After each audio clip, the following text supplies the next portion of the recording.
سيدي فضيلة الشيخ العلامة المحقق من أحفاد إمام العصر العلامة محمد الرشاد الكشميري رحمه الله، شيخي وسيدي العلامة محمد سيد أحمد الخضر حفظه الله تعالى، أنا أتشرف بالتلمذة عليه، وأنا أتشرف بالجلوس يعني تحت قدميه، ولكن علماءنا علماء دوبا، ولكن أكابرنا أكابر دوبا لهم هذه المزية، يعني أنهم يشجعون صغارهم، كما يقول الشيخ محمد عوامة حفظه الله، شيخنا محمد عوامة يقول: كان العلماء يقولون في الماضي، في الزمن الماضي، كبرني موت الكبار، ولكن في زمننا الحالي الشيخ محمد عوامة يقول: كبرنا حسن ظن أكابرنا. فهذا هو يعني من حسن ظن شيخي وسيدي وسندي أنه يعني أمرني بالتحدث إلى حضراتكم، إلى إخوتنا طلبة العلم. فأنا إن شاء الله أتحدث إليكم ل10 دقائق بإذن الله تعالى، وأنا أريد أن أركز على نقاط مهمة جدا. الأول أننا أيها الإخوة طلبة العلم نحن آكلون على مائدة أكابرنا، فلا بد لنا أن نحيي تراثهم. وكان الشيخ عبد الفتاح أبو غدة رحمه الله يؤكد كثيرا، وكان يقول: لا بد لنا أن نهتم بتراث أكابرنا. فلذا كان الشيخ عبد الفتاح أبو غدة يقوم بتحقيق كتب الإمام اللكنوي وتحقيق كتب الإمام الكشميري رضي الله عنهما وغيرهم من العلماء. فلذا يعني حينما كنت طالب حديث في دورة الحديث كما أنكم الآن، كنت أقرأ وأتلو يعني أطالع كتاب فيض الباري كل يوم قبل الدرس، وكذلك معارف السنن كل يوم قبل الدرس. هكذا واظبت بقراءة فيض الباري ومعارف السنن طوال السنة، يعني من البداية إلى النهاية. وفي نهاية السنة حينما ختمت الكتابين فيض الباري ومعارف السنن حصلت عندي معلومات كثيرة، يعني نوتس، يعني مذكرات، كنت أكتب هذه المذكرات في دفاتر مختلفة، فأجعل معلومات أو أقوال الإمام الكشميري رضي الله عنه عن الأئمة في بابه، وكلامه عن الكتب في بابه، وكلامه عن أصول الفقه أو أصول الحديث أو هكذا في باب آخر. هكذا يعني قسمت كلام الإمام الكشميري في 5 أبواب. ثم بعد التخرج، يعني بعدما تخرجت من المدرسة، أنا جعلت كتابا منه، وهذا الكتاب كما ذكر شيخنا العلامة هو الفوائد المنتقى من أعمال إمام العصر محمد الرشاد الكشميري. ولكن أيها الإخوة، حينما طبع الكتاب وصلتني رسالة من هنا من دار العلوم وفدوبا، رسالة من أخينا وصديقنا وشيخنا الأستاذ الدكتور شكيب القاسم حفظه الله. وصلتني رسالة هو يدعوني أن أكتب مقالة عن الإمام الكشميري عن أمانيه، يعني عن تقارير، كما نقول في اللغة تقارير دروس.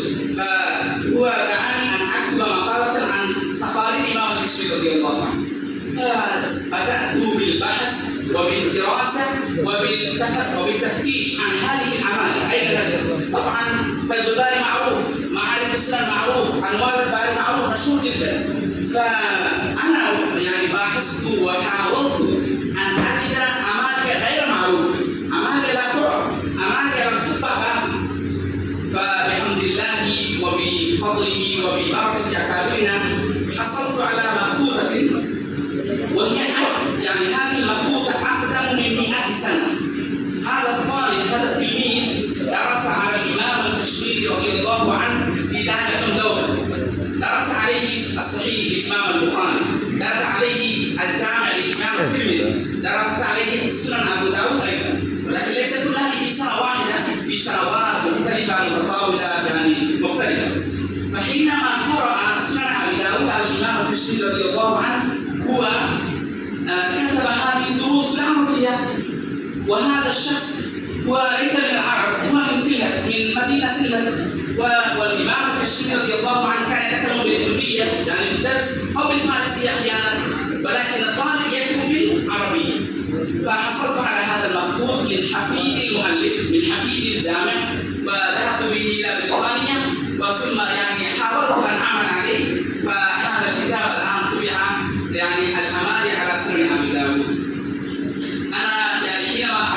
هذه أعجبت جدا وعجبت أيضا. يعني الإمام الكشميري ويدرس سنن أبي داود، كتاب في الحديث أليس كذلك؟ وحديث، ولكنه يجمع في هذا الدرس أحيانا هو ينقل من كتب الفلسفة، أحيانا هو ينقل من كتب النحو ومن كتب يعني التفسير والحديث والفقه، يعني هو موسوعة واحدة، موسوعة كما تعلمون انسيكلوبيديا. فهو رجل واحد، الإمام الكشميري رضي الله عنه رجل واحد ولكن هو موسوعة. فإذا ماذا نتعلم من الإمام الكشميري؟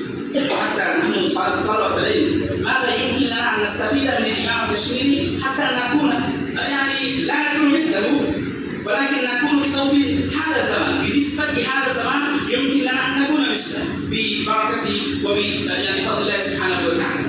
ما هي المميزات؟ الميزة الأولى أيها الإخوة هي أن الإمام الكشميري رضي الله عنه لم يكن يكتفي بالمصادر الثانوية secondary sources ولم يكتفي، إنما في كل الأحوال أحيانا هو يرجع إلى الأصول القديمة. وهذه هي المشكلة في زمننا هذا. نحن نقرأ في كتاب هندي، في كتاب بنغالي أو إنجليزي ونكتفي نقول ما شاء الله سنا علماء، ولكن الإمام الكشميري يقرأ الكتب الأصول الأقدم، الألفاظ الأقدم، يعني يرجع إلى الأصل، لا يكتفي بالمصادر الثانوية، فهذا مهم جدا. والثاني أن الإمام الكشميري رضي الله تعالى عنه كان يعني لم يقرأ فقط، كان لا يقرأ كتابا أو نقلا من الأئمة ثم يأكله يعني ثم يشربه في ذهنه، لا، هو يقرأ ثم يتفكر فيه. فلو كان عنده ملكة، كان عنده أهلية، كان عنده هذه الخبرة، فهو يمكن له أن ينظر في كلام الأئمة. مثلا كان يتكلم في الإمام ابن تيمية.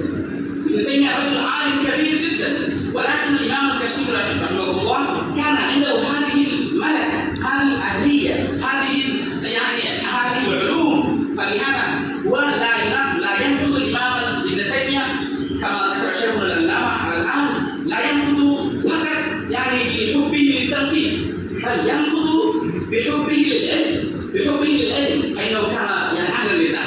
وأنا أيضا ونحن أيضا لا نقرأ ونشرح كل ما نقرأ.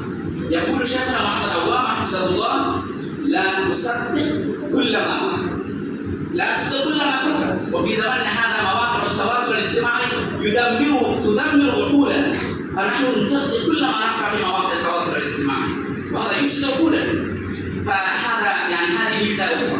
والميزة الأخيرة التي أريد أن أذكرها لكم هي أن الإمام الكشميري رضي الله عنه إذا قرأتم كتابه نيل الفقدين أو مثل هذه الكتب تجدون فيها أن الإمام الكشميري رضي الله عنه مع أنه كان حنفيا متمسكا ليس متعصبا، فإنه كان يقول: إياك لا بأس أن تكون حنفيا، نحن حنفيون. فالإمام الكشميري والشيخ محمد تقي الإسماعيلي شيخنا أيضا حفظه الله ذكر هذا الكلام في مقدمة تكملة فتح الملهم عن أبيه محمد الشافعي، ولكن هذا الكلام أصل الكلام من إمام العصر، يعني فإن المفتي الشافعي رحمه الله أيضا كان من تلاميذ الإمام الكشميري. فهذا الكلام وإن تعلمه تقي العثماني من مفتي الشافعي، ولكن أصل الكلام من الإمام أنور الشاه الكشميري. فهو الكلام يقول: لا بأس أن تكونوا حنفية في مذهبكم الفقه، ولكن إياكم وأن تجعلوا الحديث النبوي حنفيا. هذا يعني كلام مهم جدا في هذا العصر، فإن الإمام الكشميري وكان حنفيا متمسكا لا شك فيه، ولكن يعني في نفس الوقت كان محترما موقرا مكرما لأئمة الآخرين. مثلا حينما تكلم عن مسألة رفع اليدين، أنا لا أحفظ هذه يعني جملة، ولكن إذا رأيتم ترون فيها أن الإمام الكشميري رضي الله عنه يقول: أنا كتبت هذه الجملة ليس للرد على الإمام الشافعي، وليس لأن نقول هذه المسألة غير يعني مدللة عند الشافعي، لا، إنما أردت أن أقول هناك أدلة للإمام أبي حنيفة أيضا، يعني كما نقول تنوع في السنة. فهذه المسألة وهذه الدروس مهمة جدا، لا نكون متعصبين. نكون متمسكين على ديننا وعلى مذهبنا وعلى عقيدتنا، ولكن نحن نكون منفتحين عندنا يكون علم وعلم حتى نفهم كل شيء إن شاء الله. فهذه كلمات قصيرة جدا فقط لامتثال امتثالا لأمر شيخنا حفظه الله تعالى. أنا ألتمس وأطلب منكم جميعا أن تدعوا لنا. نحن نسكن في بلاد غير إسلامية وهناك تحديات كثيرة على السنة، وأنا الذي أخذ ماجستير وأنا أريد أن أكتب رسالة ماجستير عن الإمام الكشميري، لعلي أكتب عن الإمام الكشميري كيف أثبت حجية السنة، وهذه مهمة جدا في هذا العصر. فنلتمس منكم الدعاء ونلتمس من شيخنا علامة الدعاء أيضا، وجزاكم الله كل خير والسلام عليكم. وعليكم السلام. ما شاء الله.